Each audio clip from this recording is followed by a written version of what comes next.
Maybe a little bit of Star Wars. Yeah. Or the slides, for years we used to in my last business, we did so many. We probably did like around 120 because we did about, we did one a month for over a decade of these monthly webinars. And so got very used to doing that, but we always did it where we were presenting slides and we were going through a lot of content, kind of content heavy material. And so that was sort of the core of it. Not We somehow managed to talk at people too much nonetheless. So, all right. Well, we'll go ahead and get started here. And so, welcome everyone, and thanks to panelists for joining. We wanted to talk about bootstrapping and scaling bootstrap companies, and then also sort of the questions around how do you think about like why bootstrap versus raise capital? How do you think about that both like when you're starting and then later on into the game as you grow? And so what we'll do is let me just do a quick introduction of our panelists, and from there we'll just jump right in, and I'll let you guys introduce your business in more detail as we go along. So, well, I'll just go around based on my screen, and so Thomas Brown of eClaim coming to us from New Orleans area, and Thomas is in the insurtech space, and you've been at it for I think over 20 years, right? So definitely have grown that business over time, and would love to hear more about it. And then I have Ahmad, and you're coming to us from, is it Phoenix? Phoenix, yeah.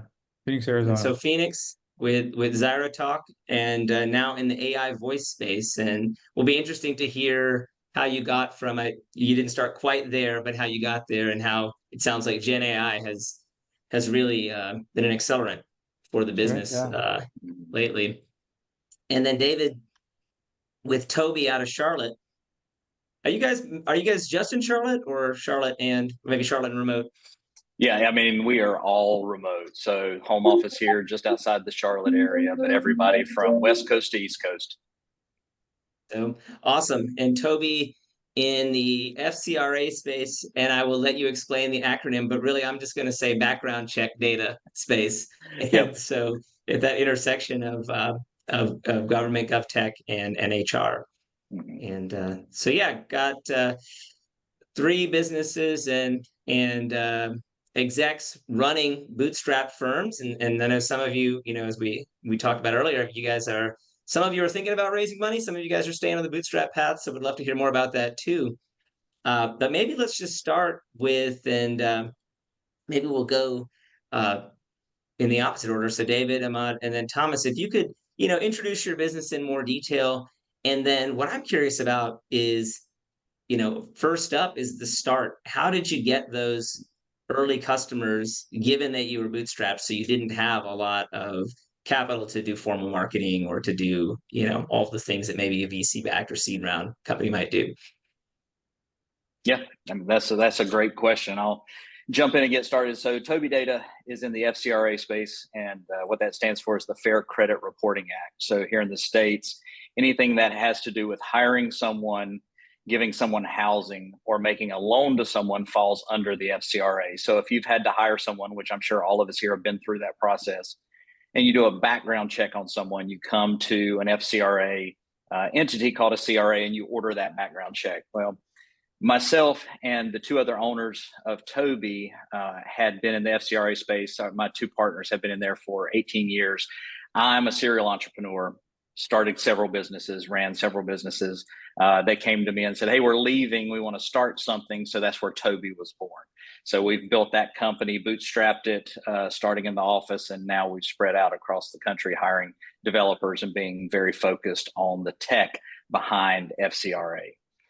Talking about first clients, and this has kind of been true for me in all of my endeavors, is it was relationships, finding someone that was either adjacent to or in the industry around what would be our prime customer, identifying that customer and then just having a conversation. Those relationships and those conversations trumped mass mailers. I've spent, money on mass mailers in IT businesses. I've done email campaigns. I've been through the hurdles of trying to drum up customers the old-fashioned way, but just making phone calls, spending time with customers, it worked every single time, and that's the way we continue to do it today. Awesome. Ahmad? Yeah. So Ahmad Saleem here, CEO of ZyraTalk. So at ZyraTalk, we focus on building the best customer experiences for service businesses in particular.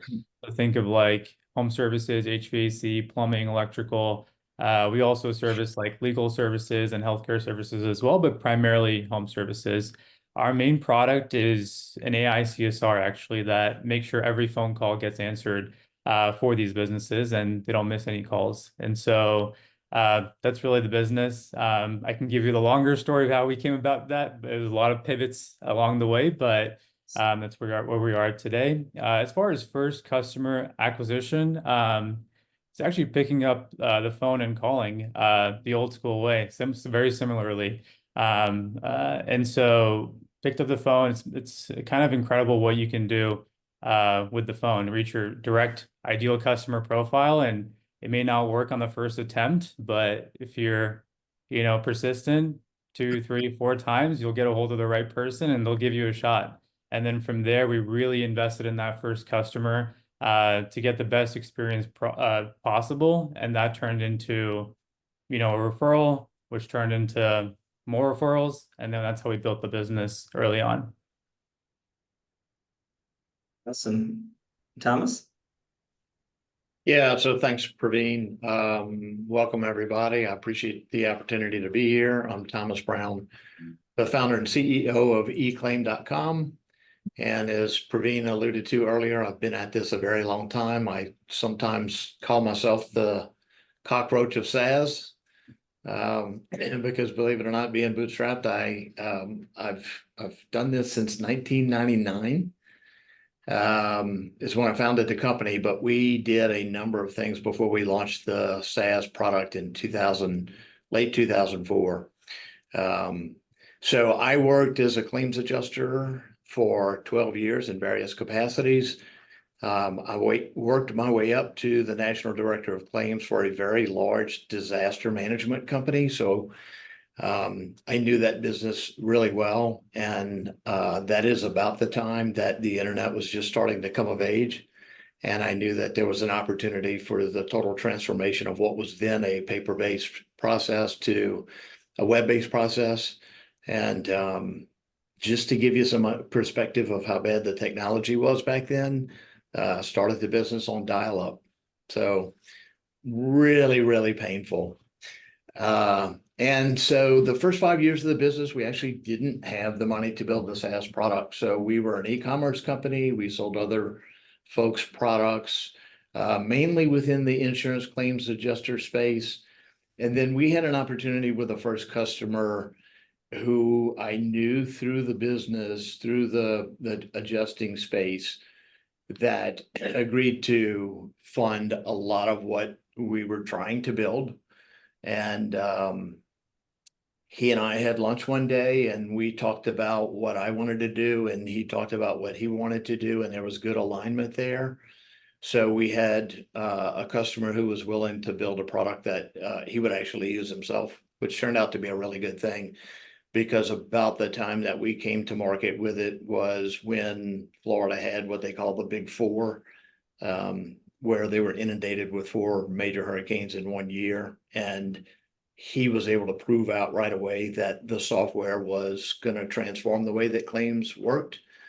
So, that sort of kicked it off, and we worked on the product market fit and continued to evolve. But yeah, it started off with a paying customer.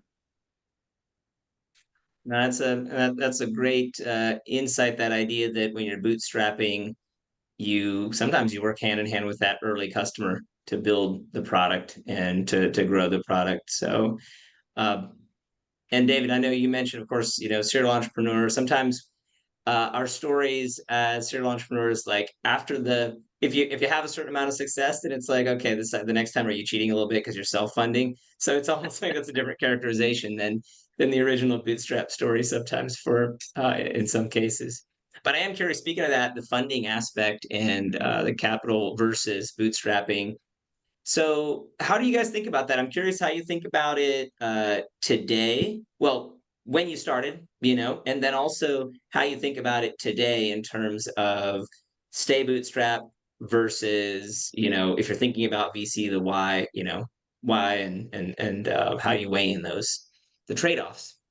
So maybe Thomas will Sure, I'll start go with you this first. time. As far as VC, I don't think about it at all. It's an absolute no for me. And I am, I just came out of a finance meeting about an hour ago, and I am pushing our controller to, to put a cap table together. And I do think I'm at that point now where I feel like the business is ready to accept money that we can make good, effective use of. And I've never really felt that way before, which has been one of the, it's been the primary reason that I haven't gone out and tried to get capital, because I feel like I'm just a very conservative minded person. And I've always run the business extremely conservatively and been extremely frugal with where we spent money. And, when you're not spending someone else's money, you're super careful about what you invest in and how you spend it. And, for me, it just took a very long time and made a lot of mistakes. Fortunately, they were small enough mistakes to where we could be profit led for, 20 years now. And there was a time about 3 years ago, actually, it was around COVID, where I got some PPP money. And I said, okay, well, I've got a nice chunk of change in the bank. I'm going to go really put my foot on the pedal and try to scale up. And it was a miserable failure. And I realized, everything broke down internally. And I tried to throw people at it, and it was a huge mistake. And so we learned from that and re-engineered the entire company. Our software development lifecycle, as Praveen knows very well, was just it was very effective when we were really small, because everyone knew what everyone else was doing. But as the team grows and as you develop multiple teams, there's information silos, and then there's collaboration and communication issues. And if you don't iron that stuff out early, you can throw as many people at it as you want. You're just going to get further and further in the hole. And so that's what happened to us. The other decision that we made was we were going to stop taking a lot of business that was not completely aligned with our very already niche vertical. So, throughout the history of the company, we did things like built a maritime claims app for nationwide insurance, which was fun and good money and got a lot of notoriety, but they were the only client that used it. So it wasn't really SaaS, and we never made any money off of selling that to someone else. So we've continued to evolve over the years of getting tighter and tighter niche, and developing not just the sales and marketing, but the product itself to solve the fundamental problems of that slice of our really large market. And now I feel like we're at that point. I think we're refined enough to where we can expand the personnel without the chaos. So I'm at the point now of going out and getting some funds. Don't really want to. I'd rather not, but I feel like the opportunity is right. And I feel like I've gotten the company far enough along right now why I actually have really good optionality. I don't have to give up a whole bunch of equity. Yeah, no, that's great, because once you have that optionality, then, if you do decide you want to swing for the fences, then you can, but you can also play it more conservatively. And to your point, there's that notion, I know in software, they call it the mythical man month, right? There's a famous book written about this, that just throwing people at the problem doesn't accelerate. Actually, in software, it can slow it down, depending on the scenario. So getting the right people and making sure that information is flowing is as important as anything. But Ahmad, how about yourself in terms of, you mentioned the pivots, and so bootstrapping versus capital, and how did you get through all those pivots without having to raise? Yeah, for sure. So we chose to bootstrap Honestly, echoing a lot of the same sentiment. It was, we could have gotten out and raised $1 million, which we had a term sheet for, but we didn't know how to allocate that capital efficiently to get a 10x return, quite frankly. We hadn't figured out our go-to-market motion. We hadn't figured out our ideal customer profile, the unit economics of the business. And more money, just throwing more money at the problem, those things wasn't going to solve those problems. And so bootstrapping really forced us to be resourceful, be creative.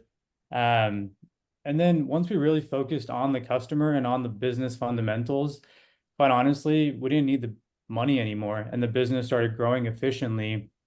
And yes, it gave us the optionality to go raise capital to maybe spin that flywheel faster and grow faster. But secondly, at that point, we didn't want a board. We didn't want anyone to answer to. We loved our freedom. And so we wanted to build what customers wanted rather than what the capital wanted, quite honestly. And so, yeah, that's how we approached it and approach it to this day. So we continue to be bootstrapped. Right, David? Yeah, I think you're going to hear a lot of us echoing each other throughout this entire thing. And it's a lot of the similarities between our stories, saying that I think two things really made us choose to bootstrap instead. Number one was just being stubborn. It's the way that I had built businesses along the way. I didn't want to listen to anyone else. I knew the best way to build the business. I knew the right way to do it, and didn't want to hand the helm over to anyone else. I wanted to make sure that if I was going to fail, it was going to be because I failed, or if I was going to succeed, it was because I was able to succeed. And then the other one was that slow growth that Thomas talked about. Businesses are kind of like trees. If the roots aren't deep, when the storm comes, you're going to be blown over very easily, and making sure that we were able to establish policy, procedure, hiring at the right people, setting up budgets, making sure that the projections were there, and doing all of those necessary steps that are required to run a business and run it well and be able to look into it. So, knowing both of those things, and even if I had to go back now, I would still bootstrap. I think there comes a point where investment and or bringing on some debt makes sense because you're going to miss an opportunity. But starting up, I would absolutely bootstrap all over again for all of those reasons that we've all said. So to that point of and all of you have talked about this, but you're balancing there. And I'm curious, though, when it comes to choosing not to raise that capital. So there's a lot of advantages to that, right? But what about the second time around, David? Because you mentioned, obviously you've done, a couple of startups now. And so bootstrapping is obviously that's been the path you've taken. It's the path I've taken as well. But I am curious if now you know how to run a business, you've done it a few times. Do you feel like you could allocate capital more effectively, this time around, so that because kind of what the growth stages are, or it still felt like, hey, this is a new business, it deserves to grow, organically, bootstrap? I think that first step out the door, doing it organically gives it that stronger footing. And so even now, if someone came up and said, hey, let's fund a startup, that would still be a pretty deep conversation. I don't know that I would completely fund a startup outside. It would at least be partial bootstrap, just because, like I said before, that stubbornness, that control, is as big a piece of it as it is anything else. And like Thomas was talking about, we're looking at an opportunity now, and that's why we've looked into investment. And I keep hearing over and over again as people look at our books and have conversations, is you guys have built a strong company, you've been profitable, you've self-funded, you don't have debt.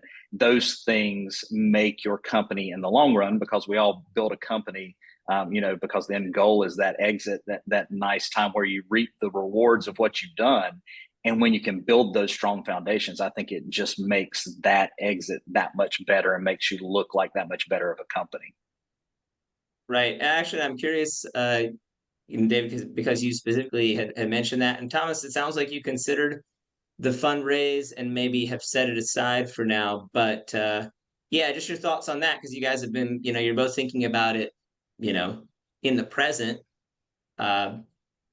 what's tipping your kind of thinking in the one direction versus the other? And hey, if you did raise the money, what would you spend it on? I'll give you guys a quick anecdote. I too have not spent a whole ton of time in my past trying to raise money, but at the tail end of my last business, when we were, thinking about either raising sort of a large, private equity growth round or selling the business, we did make that pitch to a PE firm or two. And the hilarious part, I remember we were up in New York, we were at major PE firms' offices, and we get through our pitch, and then they asked, well, what about use of proceeds? And the hilarious part was we didn't have a good answer. We didn't even think about it. We were like ready to present and defend how great this business is, how profitable this business is, how much it can grow. We're like, all right, you guys want, I mean, we were asking, this is sort of 2020, so money was flowing freely. We were asking for a lot of money.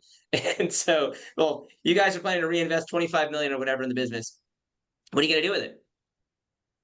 And we look at each other, and then we start extemping on the fly what our use of proceeds is. So it was kind of hilarious, and we laughed at ourselves in the elevator out of there. It's like, yeah, we'll build an enterprise sales team. So I'm curious, like, as you probably had to think about that a little more seriously. How do you guys think about it? What would you spend the money on?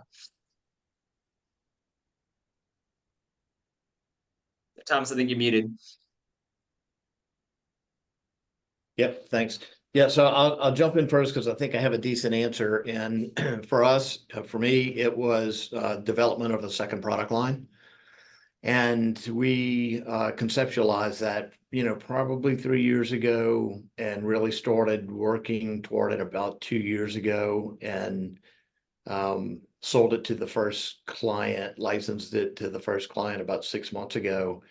And the first 2 clients that we offered it to were just super enthused about it and bought it in a fairly substantial way. It's not enterprise software, but it's sold to the same client base that we have today. And I feel like there is just a tremendous opportunity with that product.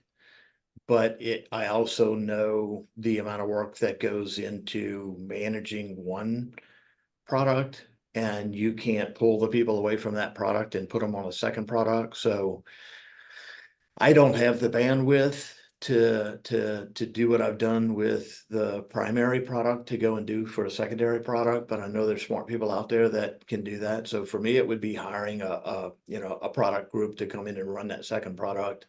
And really, as a conservative bootstrapped company, we've never really pushed the pedal down on sales and marketing. Almost all of our business is word of mouth. And so that's not our expertise at all.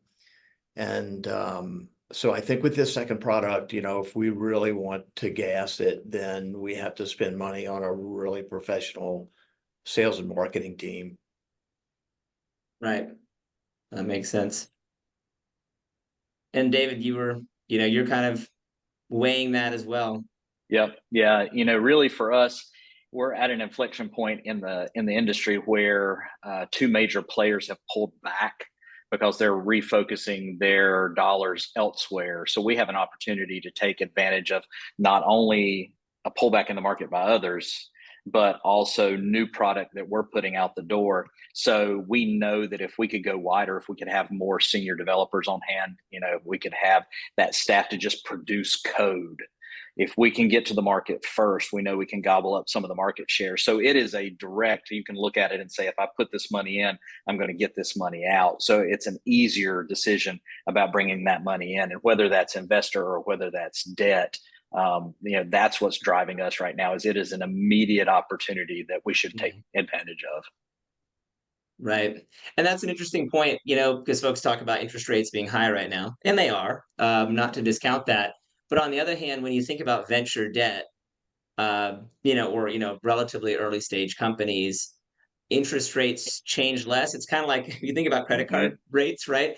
So a credit card rate might be 30% or 29.9, whatever, whenever rates are higher. And then it becomes a 19.9 when rates are 0. It's still high, right? And I think venture debt was, when rates were 0, was, high single digit. And now it's like 14 or something like that. So it went up, but that makes less difference than it's like with like, I mean, the folks that bought us, they borrowed money to buy my last company, Hidden Levers. They borrowed that money at like 3%. So that's just a different world, when money was that liquid. But startups never had access to money at 3%. So that's kind of a different game. So, but no, it's an interesting point. And the idea just in general, now that you've gotten yourself a little established, that you could use venture debt as an option, because that's usually not available to your pre-revenue startups. And so you can keep your equity and grow that way.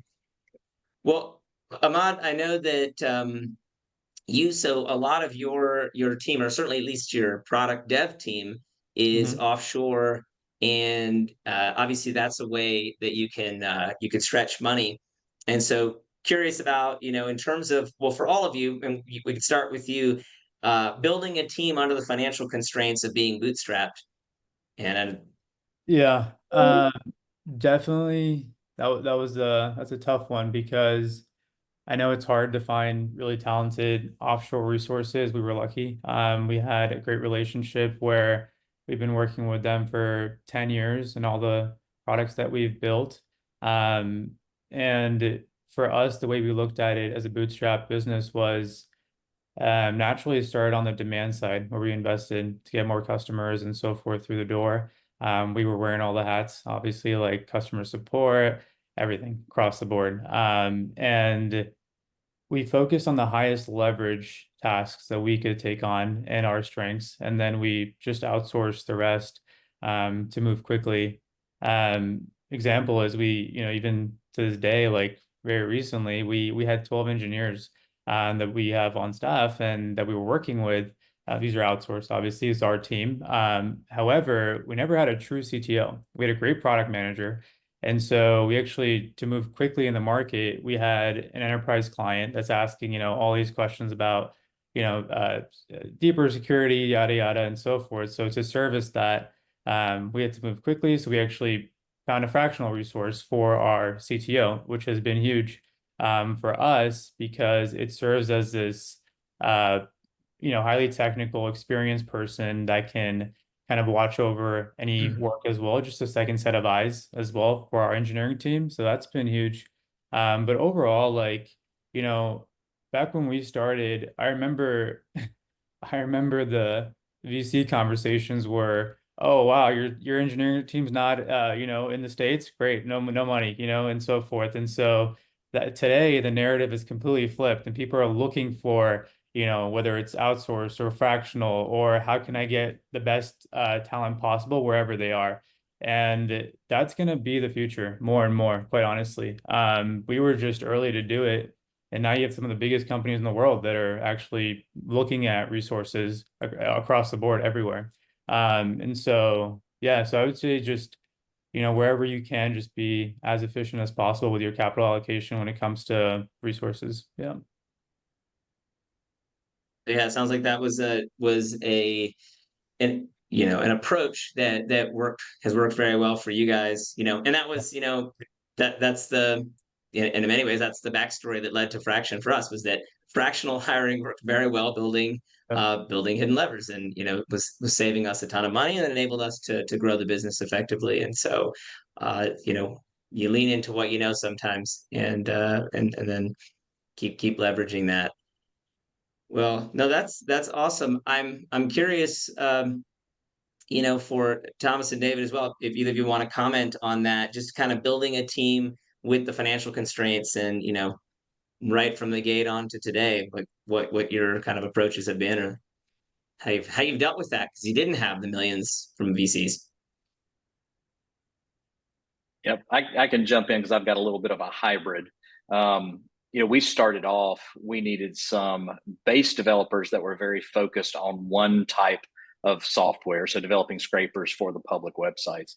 So we actually hired directly out of college and trained these guys as their first job. So we knew there wouldn't be any training scars. They didn't have to relearn things.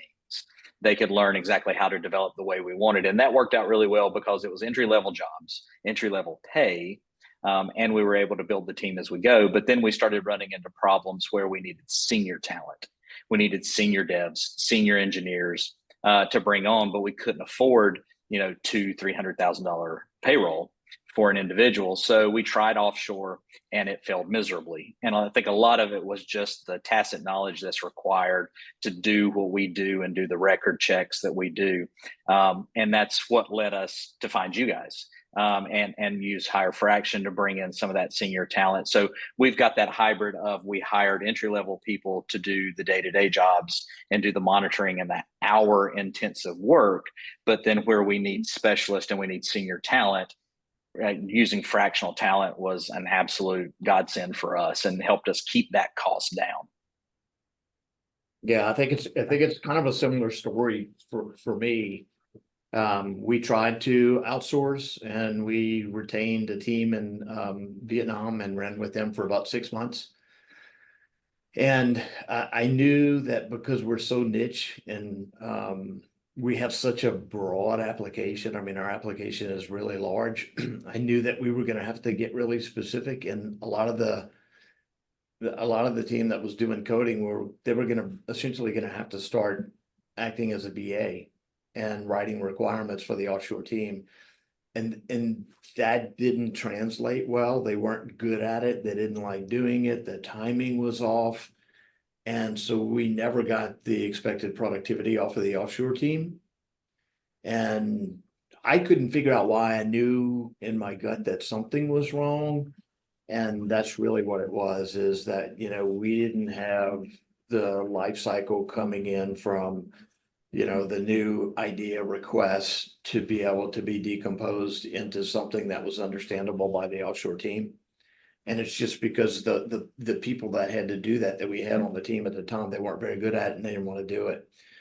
So we ended the contract with the team in Vietnam. That's right about the time that I met Praveen, and Praveen really came in and took a super deep dive into my business. And he and I had dinner and we sat there and probably talked for 4 or 5 hours. And I felt like I had finally met someone that truly understood the challenges. In fact, understood things that I didn't myself understand. I didn't know what I didn't know. And so he was a consultant to me, which led naturally to us being able to very effectively use the folks that he had on the team. So he understood way better than I do what I actually needed, better than I did what I needed. And so we've had a really good working relationship, and we continue to add fractional resources. and frankly, I see that continuing for the future. It wasn't something that I really thought about. And I actually, when I heard about it, I'm like, that's never going to work. So I was a skeptic. And then I got convinced about it. And I see now, particularly as a small company, you can allocate that capital very precisely to the asset that you need, the resource that you need at that point in time. And you use it for 2 to 3 months, and you move on, and then you reallocate the capital to something else that you need at that point in time. And in our business, in the disaster management business, it's very cyclical, right? So obviously we can't control Mother Nature. So when things happen, we have to scale up. We have to surge resource, and that's just a natural benefit of having fractional people, where you can scale up and scale down as needed.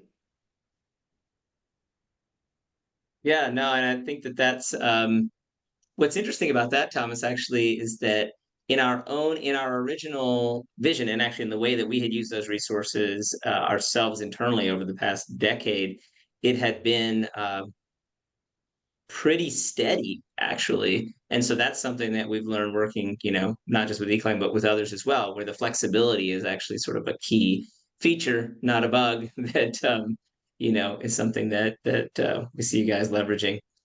Well, I'm curious as we round out, and then would love to hear questions. But I'm curious about just if each of you had one thing that you would say as advice to bootstrappers, what that would be, and maybe Thomas, you want to start, and then Ahmad and David. Yeah. There's not one thing. There's a million, but like if there was one you could leave us with. Yeah, I mean, okay, so something that helped me tremendously about 3 years ago that allowed me to really visualize how the company needed to operate was creating an organizational chart. but it's not the type you see on a website that's public facing. This is more of an accountability chart. So for our type of SaaS company, and some are different, but I was able to look at it and say, okay, you have product, tech, sales, marketing, operations, and customer success. And then once I got those things and I was able to look at the entire company through the lens of those top level seats, it was sort of transformational, because then I could come back and I could say, okay, well, we could do a resource analysis. Who do we have in the company, and what seat do they need to be in? And are they on the right bus, or does it need to go into a different seat? And I think until I did that exercise, we were never going to grow out of the small company that we did, because we had so many people that were wearing so many different caps or hats that until I knew what the company needed to look like as a much larger company, I didn't know how to mold and shape what we had today to move into that larger company size. And so we had to have that framework for it. So I think that was the big thing for me. I don't know if that's what you asked, but No, well, hey, that's one good takeaway, Ahmad. Yeah, I'd say, for first-time founders that are bootstrapping, it's not for everyone, honestly. It's you need a lot of tenacity, patience, discipline, across the board. And I would say that, I mean, like I said, there's not one thing, but there's multiple things. The biggest thing, though, that if I could go back and 10x would be hyper focus. It's a noisy world out there. There's bajillion solutions for a bajillion things. But if you can really, really focus on the customer pain point, the problem you're solving, and deliver on that and do an exceptional job on that, then you're already way ahead of the game. And it's easy to expand from there. You can always expand, right? But everyone wants to be the big company, compete with the big company right off the bat. And this word scale, and if it was, there's a bunch of guys that can put numbers in Excel and scale and get the math equations down for how many SDRs to AEs to whatever. You're not going to beat them on that. You're going to beat them on delivering exceptional customer experiences for that one customer, who's then going to get you another customer, then you'll get your 5 customers, and that's how it goes. And you got to put in that work, and it takes patience. There's a lot of shiny objects out there, and people give up and they go on to the next shiny object, because that's the social media culture that we live in that sense. So I would say it's not an instant gratification game, it's a marathon. So really, really focus on delivering the most value you can, and the rest will take care of itself. So that's a good answer. Yeah, that's good. Both of you guys, fantastic answers. And like you said, there's a million things we can talk about. For me, it's slow down, take a minute, and plan. You cannot plan for everything. You can't know everything that's going to happen, but nobody knows your business the way you do. Nobody knows the things that are coming up, the way the customers are going to react, the strategies that you have. You know them better than anybody else. So, make the budgets, do the sales forecasts, take the time to build an if-then chart when you're making big decisions and you've got things in front of you. If this happens, this is how I'm going to react. You're not going to cover every scenario. You're not going to know everything that could pop up. But if you plan ahead and I can do A or B if this happens, it just reinforces and makes you a stronger decision maker, because you're not reacting, you're following a plan. So for me, that's really been a big thing, was to just stop, take a breath, look at everything, plan it. Even if you don't follow the plan, you've created a plan. And building those roadmaps is really, really key in staying on track for me. No, that's great. That makes a lot of sense. We used to call it, well, because my prior business was literally scenario analysis and we did scenario-based stress testing, we used to call it the good, bad, and ugly. So we would, for the business too, I don't know why we drew it this way, but for some reason we would draw a circle. We called it a sun diagram. This makes no sense. But there would be like the upper ray, that'd be the good path. And then there'd be like the baseline. What's our baseline expectation? And then there's the bad path. We just spent a second talking about the bad path. And, it was it was refreshing when the bad path went, we're going to shut the lights off. The bad path is we go out of business. When the bad path was, we're going to go out of business, to something better than that, to, well, the bad path is that we're going to just be break even right now. That's a big step. Actually, that's success in its own right when that's the bad path. So, Yep. then you got that optionality you mentioned, Thomas, which is that you can make choices on your own terms, not on investors' terms and not on other terms. Well, awesome. I want to take a second to open the floor to questions. If anybody has any, I know, Paula, we saw a couple that you asked, and maybe we could start there. You asked about picking up the phone, and is that still productive? Yeah, sorry, I forget my questions if I don't write them right away. You're good. I can actually answer that. So I think it depends. I think it depends on the customer profile that you're servicing. I also think it depends on what stage you're at. So is it, does your lifetime value to CAC make sense and all of those things? That's a different question. But if you're just trying to get your first customer and your foot in the door, and you're servicing a market where you do have accessibility to a decision maker via the phone, then I think it's totally works up until a certain point.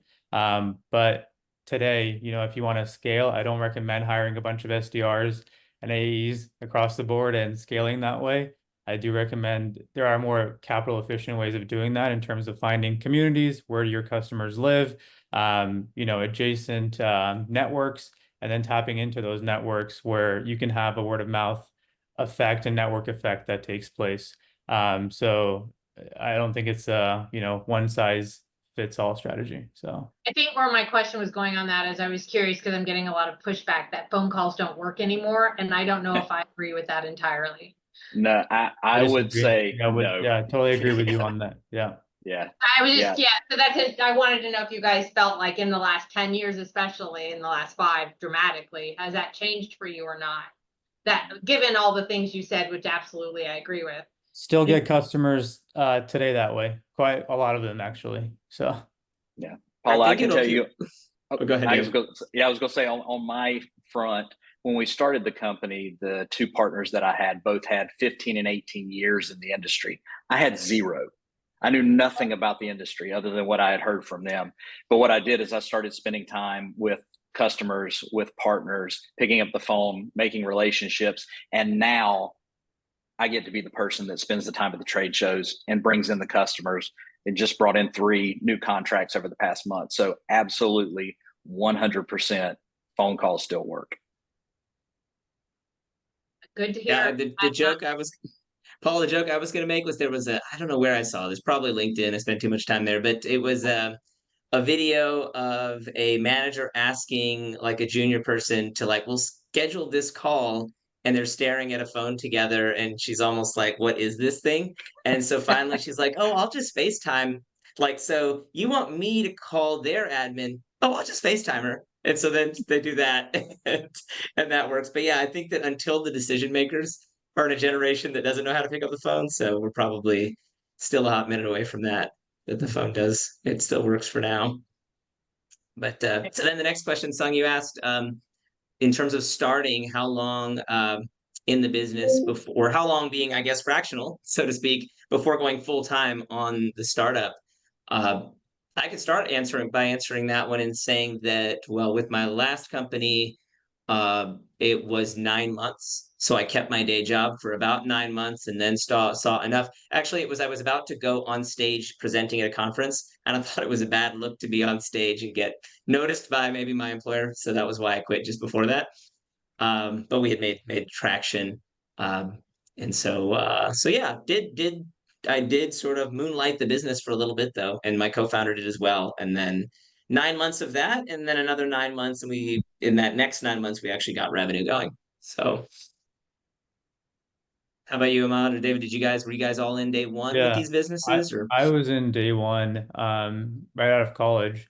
So initially was going to med school and told my parents I'm not, and starting a company, and I knew nothing about entrepreneurship. I was a biology major, actually, believe it or not. And just got together with my 2 co-founders, and we just decided to, initially we started a lead generation company, actually. And I actually recommend a lot of times to, SaaS might not be the best way to get into SaaS. There's a bunch of other ways where you can talk to customers. And so when we started the lead gen company, we started talking to customers. And so we understood their business, their workflows, their pain points.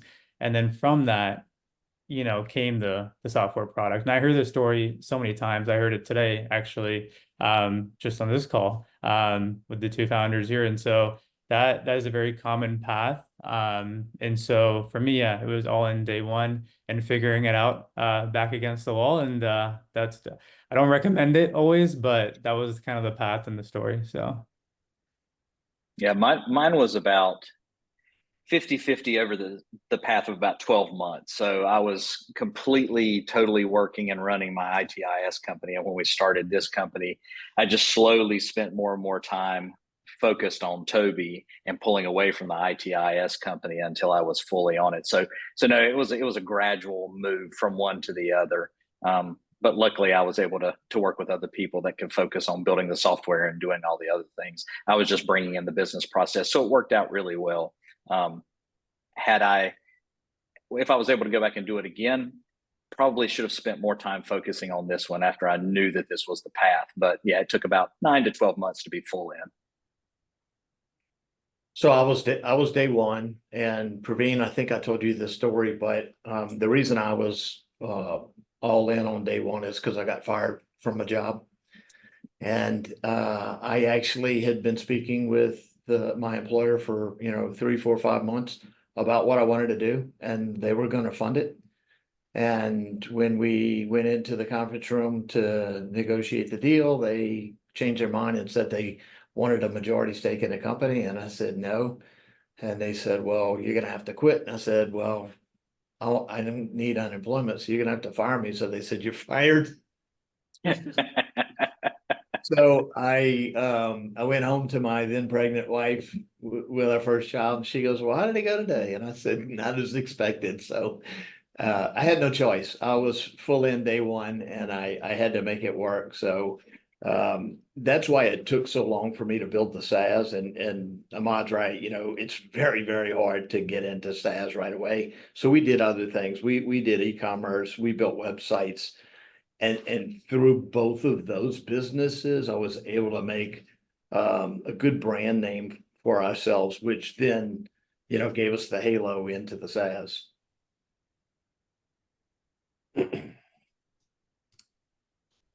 So yeah, the common thread there of starting with services quite often and then leveraging into it.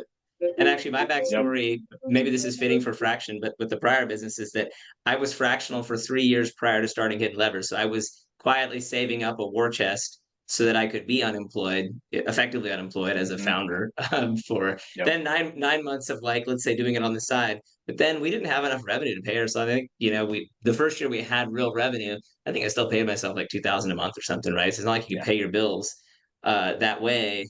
So yeah, it was that war chest from beforehand, that was saved up over the course of years. So sometimes, yeah, I mean, somebody's investing, I guess, is part of that. Like when you're bootstrapping, you're probably investing because it's got to come from somewhere.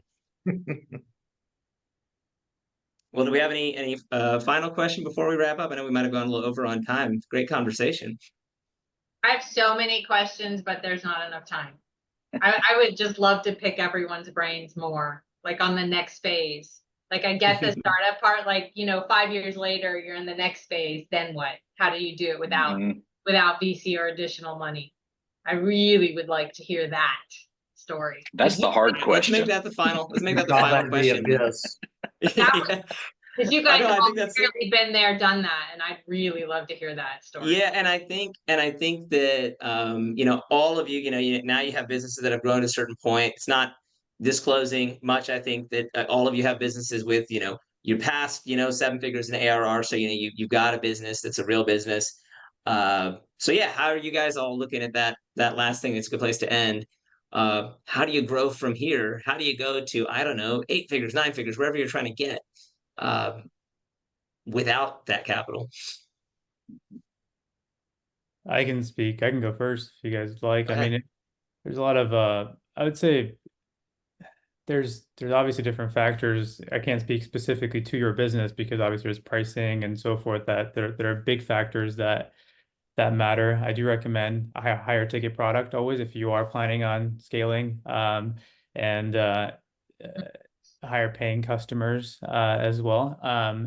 But for us, we're gonna do more of what's working in our flywheel, and I can speak to that. Is basically we've just been really investing in our customers to have exceptional outcomes and experiences.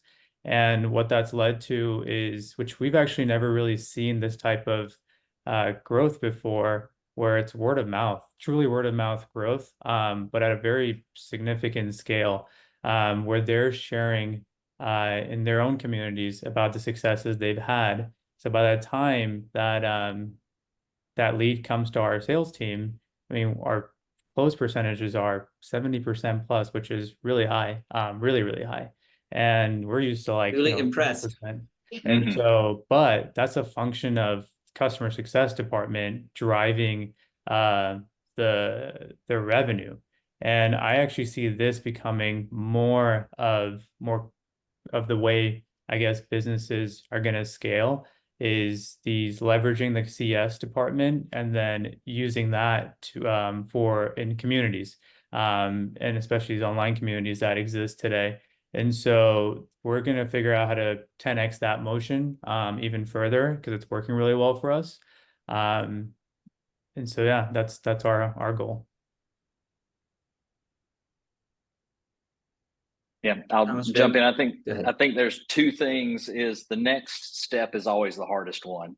So going from bootstrap was hard. Getting started was the hardest thing I ever did. And then, oh, now we need to grow. That's going to be even harder.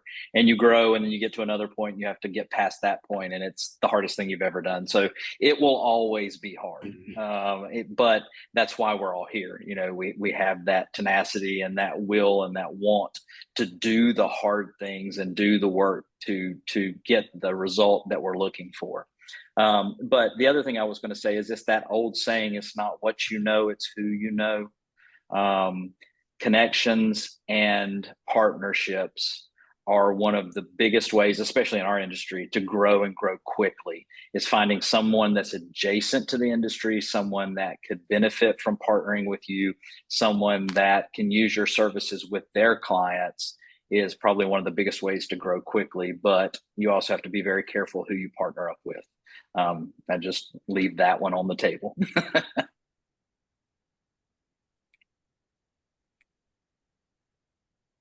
Yeah, so I could just add to that. I've done a lot of coaching, and my advice there was sort of take it with a grain of salt, because unless you have like a one-on-one coach, the coaches generally, they can understand what you do and a little bit about your business, but they're going to coach the same way to most people.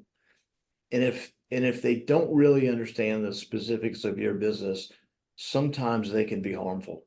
They can give you information that they think is right information, and it could be good information for a lot of their clientele. But for your specific business, if you don't push back and really think hard about it, it could damage. And I've had that happen with some of the folks that work for me, where they took verbatim some of the things that our coaches have said. And I'm like, well, that doesn't make sense in our business. So you have to always learn, and you have to always take those learnings, and you have to really think about it in the specifics of your business. The other thing for me is, you reach a point where you can't make mistakes of a certain size, right? So the bigger you are, the bigger chances and risks and goals that you make, but with that comes the potential downside of making a larger mistake. And so, to mitigate that, you really have to understand what you're getting into. And for me, that's always comes back to the finance of it. And if you don't really understand the financial KPIs of your business, you can go out and sell an extra $10 million a year, and then 2 years later you find out you're broke because you didn't understand the cash flow, right? So it's a lot. And I would advise everybody, I don't know anything about the size of anybody's businesses on here, but if I thought I was a good finance person, but then I hired a good finance person. And it really, I wouldn't suggest growing beyond 1 million without a full-time, really good finance person. Definitely got to be able to watch the money. That makes a lot of sense. So, well, awesome. Thanks everybody for joining. I know we ran a little long, but it was great, kind of to hear all of your experiences and then great questions too. So we will share this on LinkedIn so you guys will be able to see the recording as well. And yeah, thanks to the panel. Thank you, Thomas, Ahmad, David. Great to hear from all Thanks of for you. having me. And Thanks for having yeah, us. it's been great, and Yeah, we'll do it enjoyed again it. with a different topic next month. Bye, everybody. Great. All righty. Thanks, care. everyone. Bye-bye. Take care.